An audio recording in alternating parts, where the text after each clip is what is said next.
Welcome to the only daily podcast focusing on compliance news of the day. Each morning, start your day with a cup of coffee and Tom Fox, the voice of compliance, to hear about 4 of the top compliance, corruption, or leadership stories you will need to start your day. The Daily Compliance News is a production of the Compliance Podcast Network. December 20, 2019, the Irony Upon Irony edition. First up, from the CBC, the Canadian company SNC-Lavalin has pled guilty to fraud for past work in Libya and will pay a fine of 280 million Canadian dollars over 5 years and be placed on probation.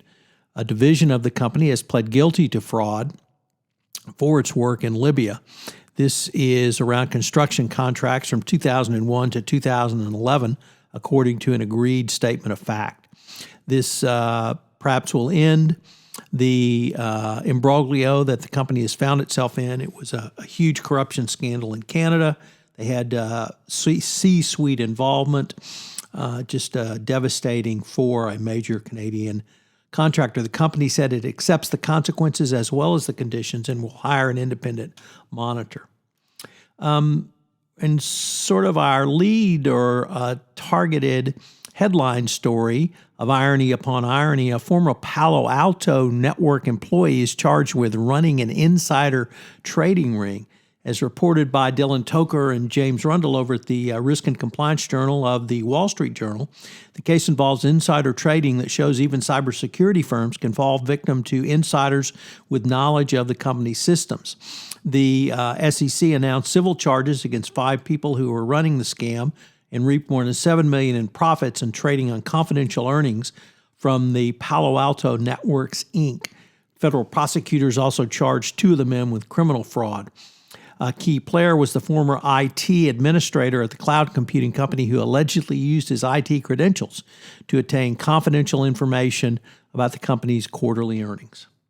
And then following upon our Irony Upon Irony theme, it turns out that the President Trump had called the CEO of Boeing, and they had apparently a nice chit-chat, as reported by the Wall Street Journal, the New York Times.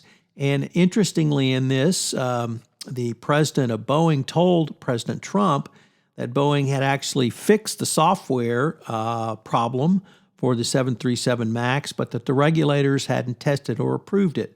No doubt trying to push off blame or at least deflect from the performance of Boeing in failing to get this problem solved off to the regulators. No word on what Trump has told the regulators, whether he's ordered them to approve it or even test it. It probably wouldn't be surprising that he would do so. Nevertheless, interesting that Trump would call the president of Boeing in the middle of this.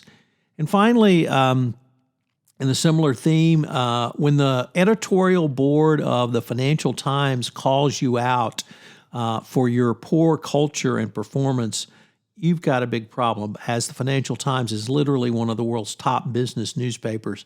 And it did that today in an editorial which is entitled "Boeing Must Transform the Way It Operates," subtitled "The U.S. Aircraft Group Has Stumbled at Every Turn During this 737 Crisis." It includes the rushing it through and getting an approval, its performance after the tragedies of the 2 downed airplanes, its continued stumbles in this post-plane grounded world, and in its corporate governance and safety around all of this. The emails and other communications that have come out have just been damning. The Daily Compliance News is a production of the Compliance Podcast Network and a proud member of C-Suite Radio.